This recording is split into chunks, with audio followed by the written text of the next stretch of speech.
Hi friend, তোমরা দেখছো তোমাদের প্রিয় YouTube channel exam guide by Nitu. আশা করি ভালো আছো এবং সুস্থ আছো। তোমাদের এসএসসি সিএসএল এক্সাম চলছে। আজ 4 জুলাই। এখন আমি তোমাদের সঙ্গে আলোচনা করছি ফার্স্ট শিফটে এসে যাওয়া প্রশ্নগুলো নিয়ে। আমি তোমাদের জন্য ফার্স্ট শিফটে যে সমস্ত প্রশ্ন সংগ্রহ করতে পেরেছি সেই প্রশ্নেরই তোমাদের সমাধান করে দেওয়ার চেষ্টা করছি। বন্ধুরা, ভিডিওটা দেখে তোমাদের যদি ভালো লাগে অবশ্যই লাইক করে দেবে। আর চ্যানেলের যারা নতুন আছো এখনও সাবস্ক্রাইব করোনি তো বলবো অবশ্যই চ্যানেলটি সাবস্ক্রাইব করে দেবে। তো চলো শুরু করছি প্রশ্নগুলো। প্রথম প্রশ্ন বলেছি, দেখো, টেস্ট ক্রিকেট খেলায় 1 ঘন্টায় সর্বনিম্ন কত ওভার বল করার নিয়ম রয়েছে? তো 1 ঘন্টায় কিন্তু সর্বনিম্ন 15 ওভার করে করা হয়। টেস্ট ক্রিকেটে সর্বনিম্ন 15 ওভার করে বল করা হয় 1 ঘন্টায়।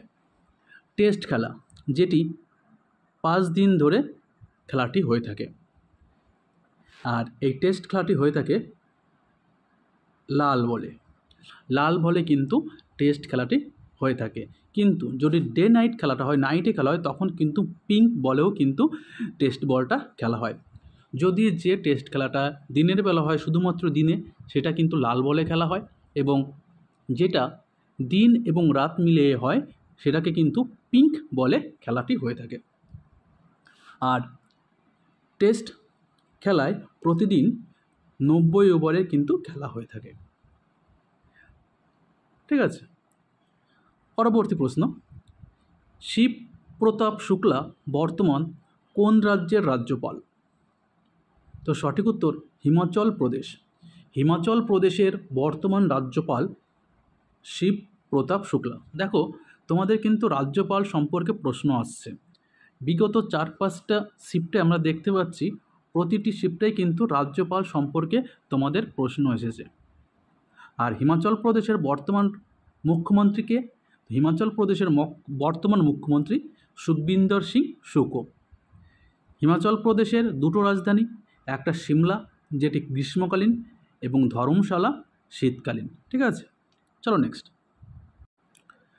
ত্রিপুরার সরকারি ভাষা কোনটি? ত্রিপুরার সরকারি ভাষা কোনটি? তো ত্রিপুরার সরকারি ভাষা ইংরাজি এবং বাংলা। এছাড়াও ত্রিপুরাতে হিন্দি, ত্রিপুরী, চাকমা, মোগ ভাষার লোকজন ত্রিপুরাতে বসবাস করে। চাকমা এটা ভাষা কিন্তু ত্রিপুরার, ত্রিপুরী ভাষা ত্রিপুরার, মোগ ভাষা ত্রিপুরার। ঠিক আছে, কিন্তু সরকারি ভাষা বলেছে, তো ত্রিপুরার সরকারি ভাষা ইংরাজি এবং বাংলা।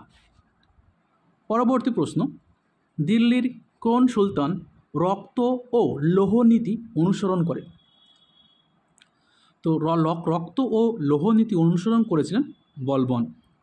দিল্লির কোন সুলতান রক্ত ও লৌহ নীতি অনুসরণ করেছিলেন? তো সঠিক উত্তর বলবন। চলো নেক্সট। ভারতের রেজিস্ট্রার জেনারেল এবং জনগণনা কমিশনের কোন মন্ত্রকের অধীনে কাজ করে? ভারতের জনগণনা কমিশন এবং যে জনসংখ্যা যে রেজিস্টার করে, এটি কোন মন্ত্রকের অধীনে কাজ করে? তো এটি স্বরাষ্ট্র মন্ত্রণালয়ের অধীনে কাজ করে। ভারতের বর্তমান রেজিস্ট্রার জেনারেল এবং সেন্সাস কমিশনার হলেন মৃত্যুঞ্জয় কুমার নারায়ণ। ভারতের বর্তমান রেজিস্ট্রার জেনারেল এবং সেন্সাস কমিশনার হলেন মৃত্যুঞ্জয় কুমার নারায়ণ। আর স্বরাষ্ট্রমন্ত্রীকে অবশ্যই আমাকে কমেন্ট করে বলবে। ভারতের বর্তমান স্বরাষ্ট্রমন্ত্রী অবশ্যই কমেন্ট করে বলবে স্বরাষ্ট্রমন্ত্রীকে। চলো নেক্সট প্রশ্ন।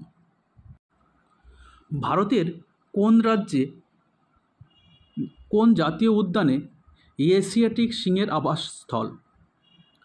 তো ভারতের গির অভয়ারণ্যে, গুজরাটের গির জাতীয় উদ্যানে এশিয়াটিক সিংহের আবাসস্থল। ঠিক আছে, পরবর্তী প্রশ্ন, গিড্ডা এবং ভাংড়া কোন রাজ্যের লোকনৃত্য? তো গিড্ডা এবং ভাংড়া এটি পাঞ্জাব রাজ্যের লোকনৃত্য।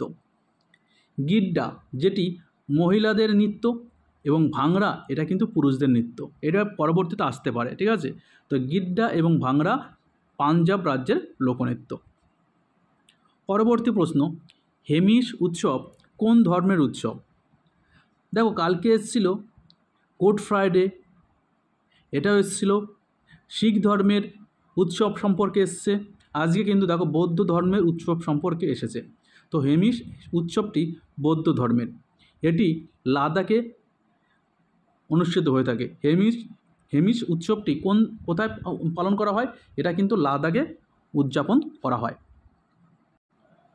2016 সালে নোটবন্দির সময় কত টাকার নোট বাজার থেকে তুলে নেওয়া হয়েছিল?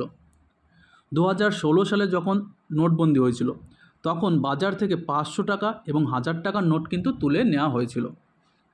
যখন নোটবন্দি হয়েছিল তখন রিজার্ভ ব্যাংকের গভর্নর কে ছিলেন? উর্জিত প্যাটেল। উর্জিত প্যাটেল ছিলেন যখন নোটবন্দি হয় তখন রিজার্ভ ব্যাংকের গভর্নর, ঠিক আছে। আর প্রধানমন্ত্রী ছিলেন নরেন্দ্র মোদী।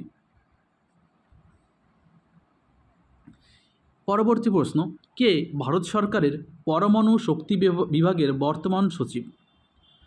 তো ভারতের পরমাণু শক্তি বিভাগের বর্তমান সচিব ডক্টর অজিত কুমার মহান্তি। ডক্টর অজিত কুমার মহান্তি তিনি 23 মে 2023 থেকে দায়িত্বভার গ্রহণ করেন।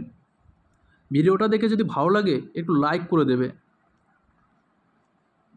চলো নেক্সট। ফিফা এর নিয়ম অনুযায়ী গোল পোস্টের রং কী হতে হবে? তো গোল পোস্টের রং, পোস্ট এবং বারের রং হতে হবে সাদা, ঠিক আছে। ফিফার নিয়ম অনুযায়ী গোল পোস্ট এবং বারের রং হতে হবে সাদা। দেখো দুটি পোস্টের মধ্যে দূরত্ব হচ্ছে 7.32 মিটার এবং ক্রসবার থেকে নিচের মাটি পর্যন্ত উচ্চতা হলো 2.44 মিটার, ঠিক আছে, বা 8 ফুট। তো গোল পোস্টের উচ্চতা 8 ফুট, প্রায় 8 ফুট, এবং দুটি গোল পোস্টের মধ্যে, দুটি বারের মধ্যে দূরত্ব হচ্ছে 7.32 মিটার। পরবর্তী প্রশ্ন, সতীদাহ প্রথা বন্ধ করার সময় ভারতের গভর্নর জেনারেল কে ছিলেন? তো তখন ভারতের গভর্নর জেনারেল ছিলেন Lord William Bentinck. Lord William Bentinck রাজা রামমোহনের সহযোগিতায় 1829 সালে সতীদাহ প্রথা বিলোপ করেন। সতীদাহ প্রথা 17 নং বিধি অনুযায়ী বিধবাদের সতীদাহ প্রথা অবৈধ ঘোষণা করা হয়। তো কত নম্বর বিধি অনুযায়ী এই সতীদাহ প্রথা অবৈধ ঘোষণা করা হয়েছিল? 17 নং বিধি অনুযায়ী। চলো নেক্সট। বাজেট 2023-24-এ ভারতে জলাভূমি সংরক্ষণকে উৎসাহিত করতে কোন প্রকল্প চালু করা হয়েছিল? তো 2023-24 বাজেটে জলাভূমি সংরক্ষণকে উৎসাহিত করতে অমৃত ধরোহর প্রকল্পটি চালু করা হয়েছিল। বিশ্ব জলাভূমি দিবস পালন করা হয় 2 ফেব্রুয়ারি। 2 ফেব্রুয়ারি প্রতি বছর বিশ্ব জলাভূমি দিবস পালন করা হয়। কোঙ্কণ রেলওয়ে কত সালে প্রতিষ্ঠিত হয়? তো কোঙ্কণ রেলওয়ে প্রতিষ্ঠিত হয়েছিল 19 জুলাই 1990 সালে।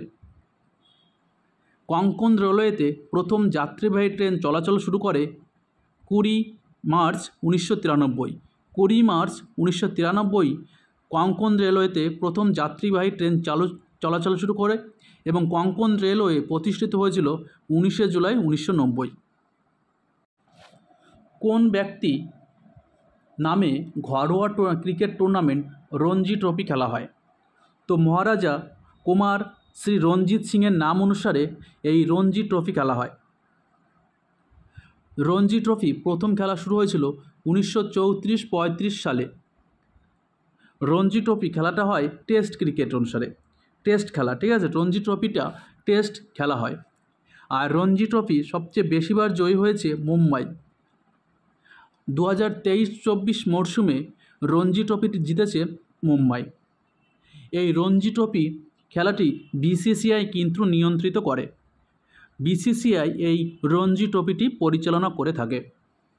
পরবর্তী প্রশ্ন, কিভাবে MS ওয়ার্ডকে সংক্ষেপে সেভ করতে হয়?